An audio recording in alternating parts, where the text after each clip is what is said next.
Praise the Lord. आइए हम प्रभु के वचन की ओर जाएंगे, प्रभु के वचन को पढ़ेंगे।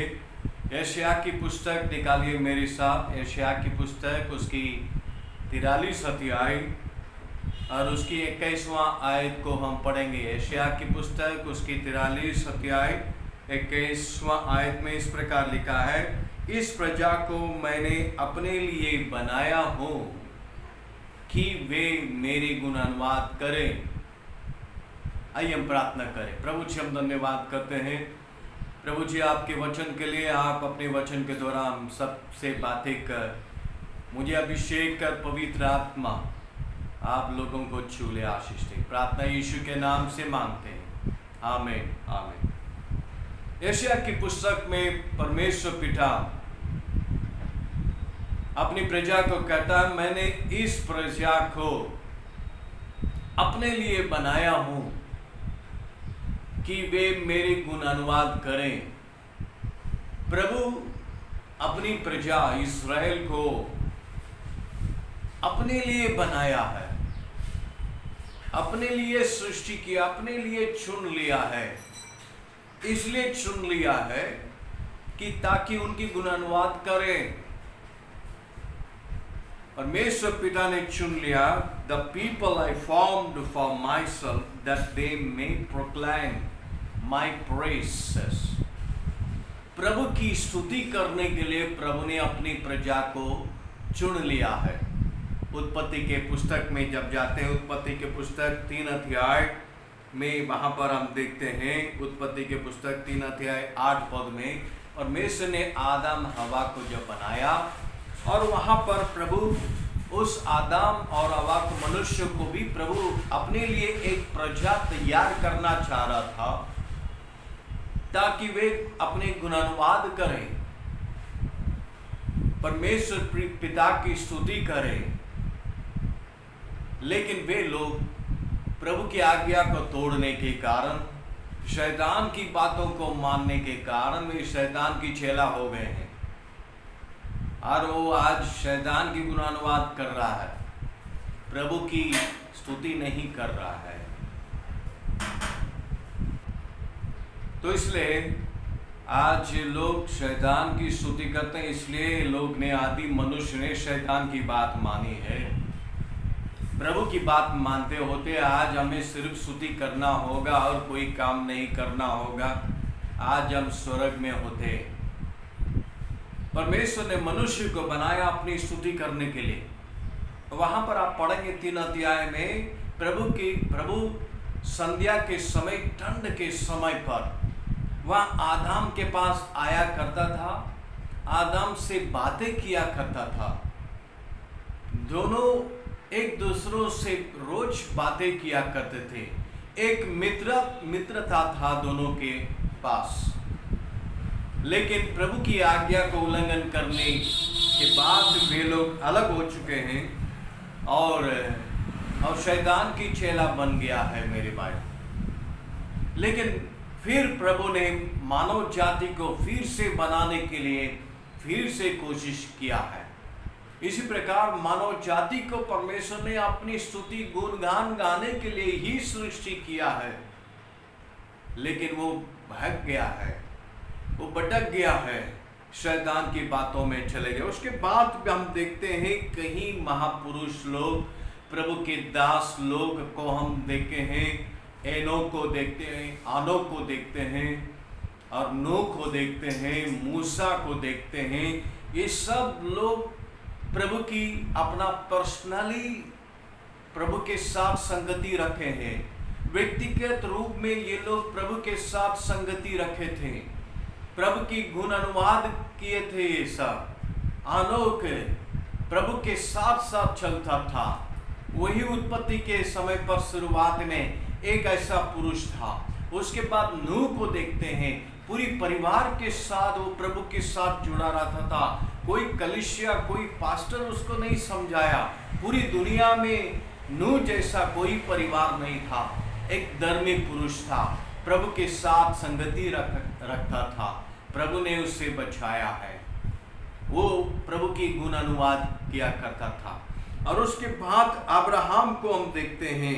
अब्राहम और मूसा, बहुत सारे प्रभु के दासों को हम देखते थे कि वे सब अपना पर्सनल कांटेक्ट उस परमात्मा, उस यहोवा परमेश्वर के साथ रखा। किसी ने उनको जोड़ा नहीं है, किसी ने कलीसिया में नहीं जोड़ा है।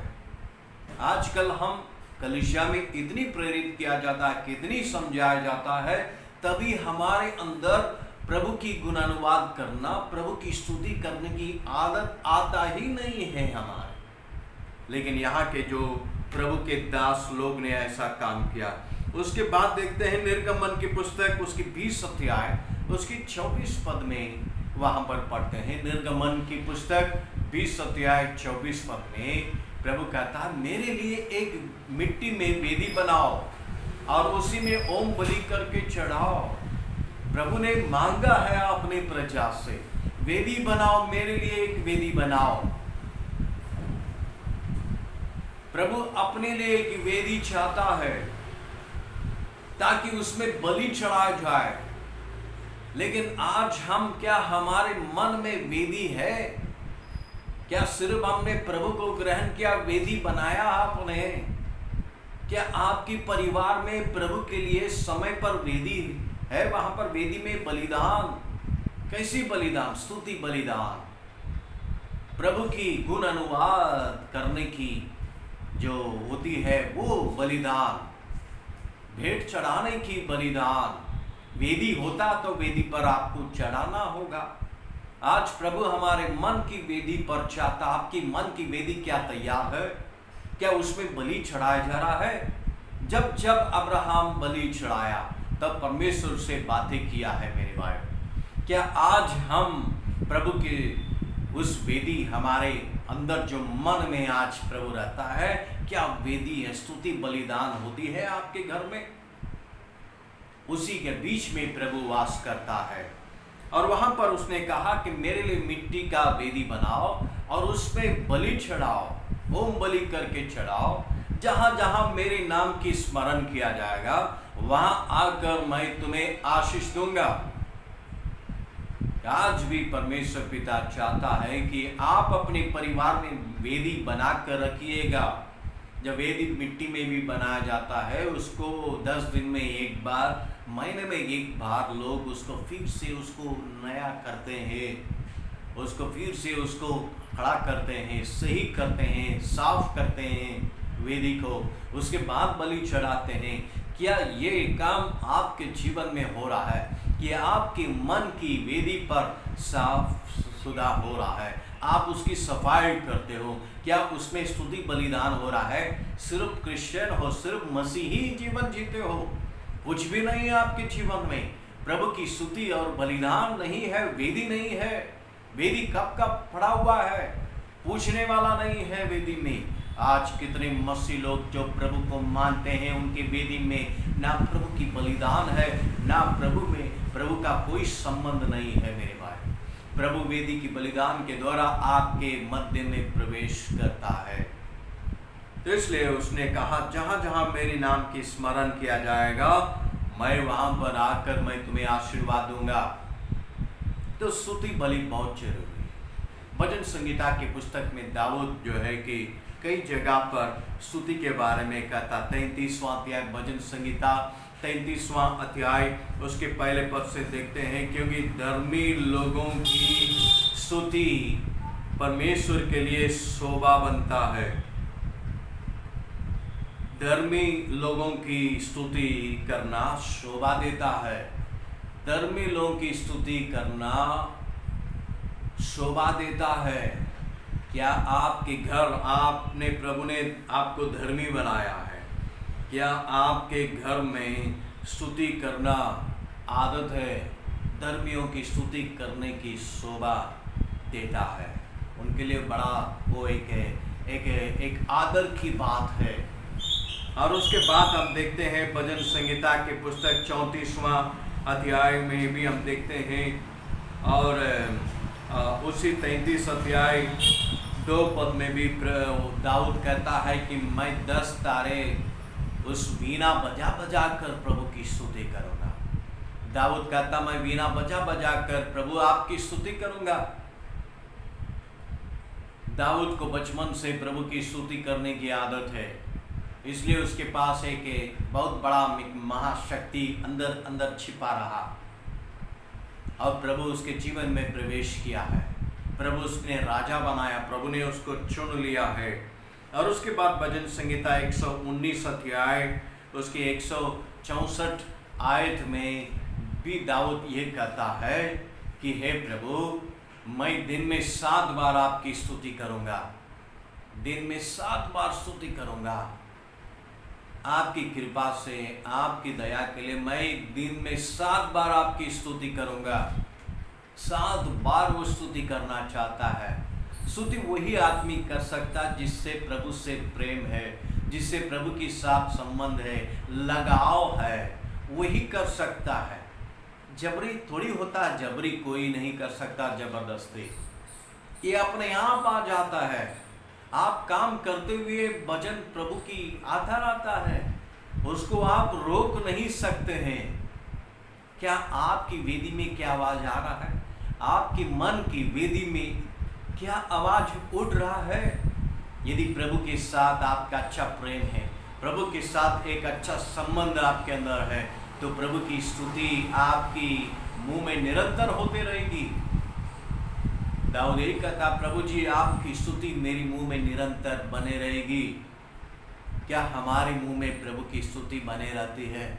यदि प्रभु के साथ हमारे मन लगाव रहती है, प्रभु के साथ प्रेम संबंध रहता है, तब जाकर वो स्तुति हमारे मुंह में निरंतर बने रहेगी मेरी भाई बहन। इसलिए आज परमेश्वर पिता हमारे अंदर उस स्तुति बलिदान को देखना चाहता है। उसके बाद नया नियम में भी आप जाएंगे। नया नियम में लूका रचित सुसमाचार में भी देखते हैं 2 अध्याय उसके 13-14 पद में, जब गडेरियों को सुसमाचार सुनाने के लिए परमेश्वर के दूत लोग जहाँ पर वहाँ पर आए थे, वहाँ पर वे लोग ने कहा, देखो तुम लोग के लिए एक शुभ समाचार सुनाने के लिए आए हैं।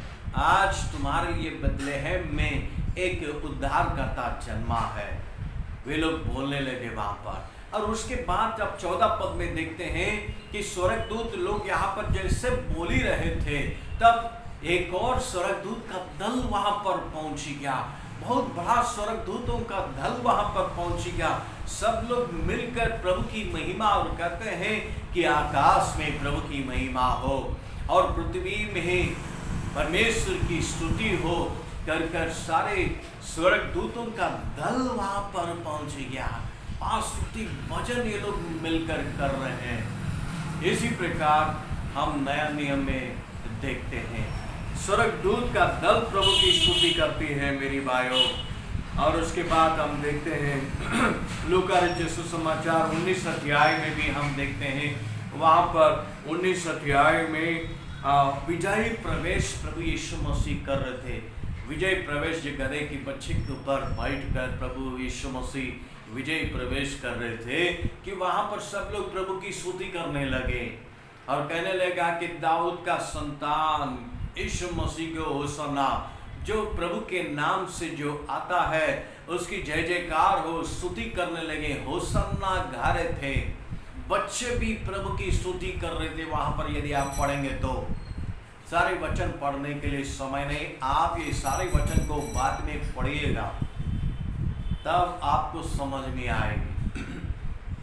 जब बच्चे प्रभु की स्तुति कर रहे थे, वहाँ के कुछ फरीसी लोग प्रभु यीशु से कहने लगे, आप अपने चेलों को डांटिए, ये लोग क्या सिखा रहे हैं सबको, बच्चे सब आपकी स्तुति कर रही है। तो प्रभु ने कहा, यदि ये चुप रहेंगे तो पत्थर भी चिल्ला उठेगी।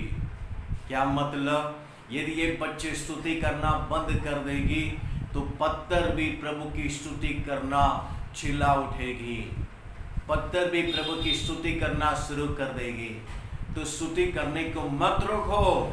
फरीसी ने कहा, उसको रोकिए, स्तुति करो मत करिए, आप तो मनुष्य है, वो विश्वास नहीं करता है। प्रभु ने कहा उनको मत रोको, क्योंकि वे चुप रहेंगे। आज आप चुप रहोगे तो प्रभु किसी और से अपना स्तुति करवाएगा। प्रभु आपके मुंह से प्रभु की स्तुति बलिदान चाहता है। क्या आपकी आदत है प्रभु की आराधना करना, प्रभु की स्तुति करना?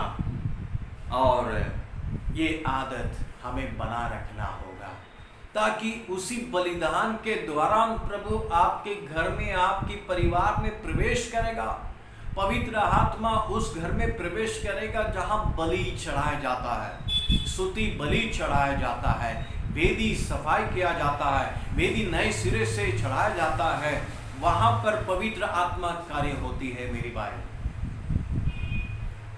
इसलिए कि प्रभु चाहता है उसकी स्तुति आपके घर में बना रहे, आपके मन की वेदी में बना रहे। इसलिए प्रभु आज आपको चुन लिया है। इसलिए आज प्रभु कहता है, तूने नहीं मैंने तुम्हें चुन लिया है। क्यों चुन लिया है? अपनी प्रजा बनाने के लिए। क्यों अपनी प्रजा बनाया है? ताकि आप सुबह शाम प्रभु की बलि चढ़ाए, उसकी वेदी पर बलि स्तुति बलिदान लेकर आ जाए। इसलिए प्रभु आप और हमको अपनी प्रजा बनाया, सिर्फ आशीर्वाद पाने के लिए नहीं, सिर्फ चंगाई पाने के लिए नहीं, सिर्फ नौकरी पाने के लिए नहीं, अपनी फायदा उठाने के लिए नहीं। प्रभु वो सब देगा आशीर्वाद। उसने कहा वेदी बनाओ, बलि चढ़ाओ, जहां जहां मेरे नाम की स्मरण किया जाएगा। जो लोग मेरी नाम को स्मरण करते हैं सुबह शाम, प्रभु मैं उनके बीच में आऊंगा और उस परिवार को आशीर्वाद दूंगा। जो प्रभु की स्मरण नहीं करता है, प्रभु उनके घर में कभी आशीर्वाद नहीं दे सकता। वो आएगा ही नहीं उस घर में।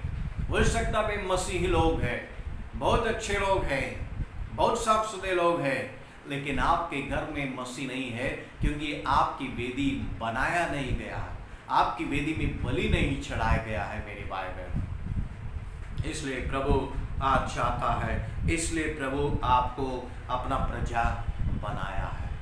पहला पत्रस 2 अध्याय उसके 9 पद में हम क्या पढ़ते हैं?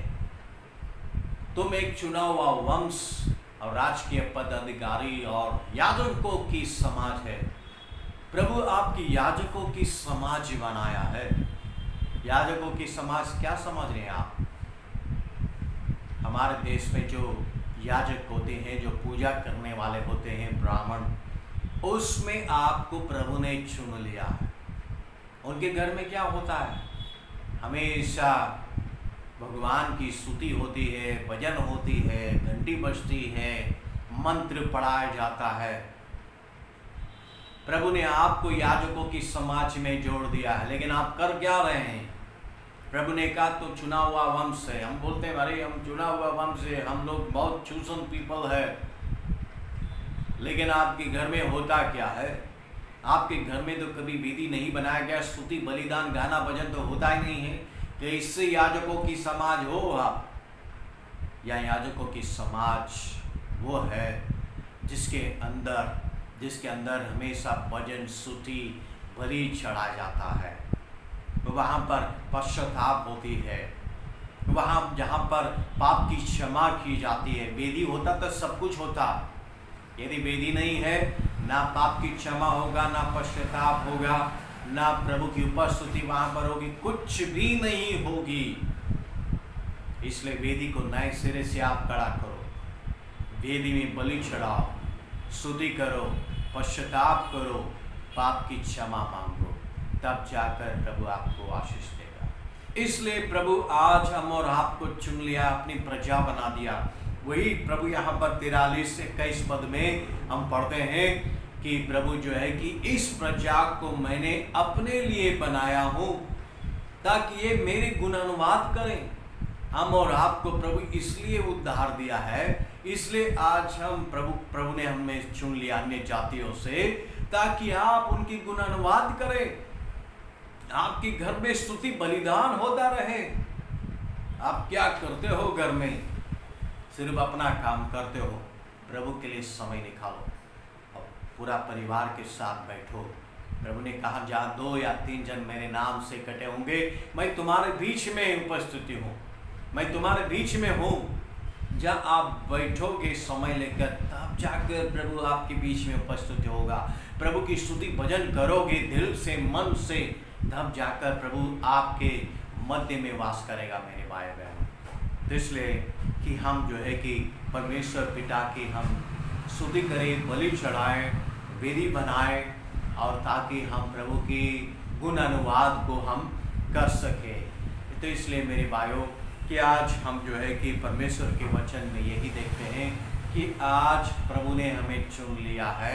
इसलिए ये नहीं कि आप प्रार्थना करो प्रभु चंगा कर दे, मेरे बच्चे को चंगा करो, मेरे पति को चंगा करो, नौकरी दो, वो दे, ये दे। हम तो यही सोचते हैं यीशु मसीह सिर्फ जो है कि वहाँ पर कुछ रोज मांगने वाला एक व्यक्ति है, मांगते रहो उनसे, मांगिए। प्रभु ने कहा मांगो दिया जाएगा, बिल्कुल मिलेगा। लेकिन पहले प्रभु की वचन को मानिए, प्रभु की स्तुति आपके घर में करिए। ना वेदी है, ना स्तुति है, ना बलिदान है, ना पश्चाताप है, ना पाप की क्षमा है, तो कैसे आपके आशीर्वाद आपके घर में आएगा। तो इसलिए मेरे प्रिय भाइयों कि आज हम प्रभु की प्रजा है, हम अपने आप को तैयार करें, प्रभु के सामने उस वेदी को नए सिरे से बनाएं। हो सकता है आपके घर में कभी वेदी नहीं बनाया है। वेदी का मतलब वेदी आपको और परमेश्वर को नजदीक ले आता है, वहाँ आपको प्रभु से भेंट करवाता है। क्या आपके घर में वेदी है? सिर्फ आप नामधारी मसीह हो, आपके अंदर प्रभु है नहीं है, तो इसलिए वेदी बनाइए। आपकी वेदी कहाँ टूट गया, कैसे टूट गया उसको देखिए, फिर उसको बनाइए, उसको साफ सुथरा करिए, फिर वहाँ पर स्तुति बलिदान चढ़ाइए। प्रभु आपके घर में आकर आपको और आपके परिवार को आशीष देगा। आइए हम प्रार्थना में जाएंगे, प्रार्थना करेंगे। पिता परमेश्वर, हम धन्यवाद करते हैं प्रभु आज का दिन के लिए। परमेश्वर पिता, हम धन्यवाद देते हैं प्रभु, तूने हमको चुन लिया है ताकि इसलिए कि हम तेरी गुण अनुवाद करें। परमेश्वर पिता, हमारे हर एक भाई बहनों को प्रभु आप नए सिरे से खड़ा करिए, उनकी प्रभु जी वेदी को फिर से बना सकें। नामधारी मसीही लोग आज इतने लोग हैं, इसलिए प्रभु आज आप समझा रहे हैं, इस महामारी के द्वारा लोगों को समझा रहे हैं, जागरूक हो जाओ। क्या तुम्हारे अंदर क्या वेदी है? अब तो वेदी बनाओ, अब तो अपने वेदी को सही करो। वेदी का मतलब संबंध है। वेदी आपको और प्रभु को जोड़ता है। क्या वो है आपके घर पे? क्या आपके परिवार में, आपके मन में वो वेदी है? प्रभु हम सबको तैयार कर। धन्यवाद देते हैं आपके वचन के लिए। हर एक भाई बहन जितने लोग सुनते हैं उन सबों को आप आशीष दें। धन्यवाद देते हैं प्रभु जी, जितने लोग बीमार में हैं प्रभु जी, तकलीफ में, उन सबों को आप छू ले, चंगा कर। यीशु मसीह के नाम से सारे बीमारियां प्रभु जी दूर होने पाए। यीशु के नाम से आप छू ले प्रभु, उन्हें चंगा कर। धन्यवाद देते हैं आज का दिन पूरा प्रभु तू हमारे साथ हो।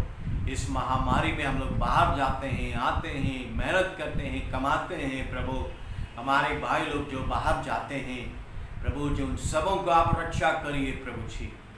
अभी भी कोरोना खत्म नहीं हुआ है महामारी, लेकिन फिर भी हम लोग मजबूर में जाते हैं, बाहर जाते हैं, लेन देन करते हैं। हमारे आप को, हमारे शरीरों को उस महामारी से बचा ले। हमारी भाई बहन जो बाहर जाते हैं उन सबों को आप बचा लीजिए प्रभु। यदि आप नहीं बचाएंगे तो हमें कोई नहीं बचा सकता है, इसलिए हम आपके हाथ में सौंपते हैं, आप हमारी रक्षा करें। धन्यवाद देते हैं, सारे आदर महिमा आपको देते हैं। प्रार्थना प्रभु यीशु मसीह के नाम से मांगते हैं, आमीन आमीन। प्रभु आप सबों को आशीष दे। जय मसीह।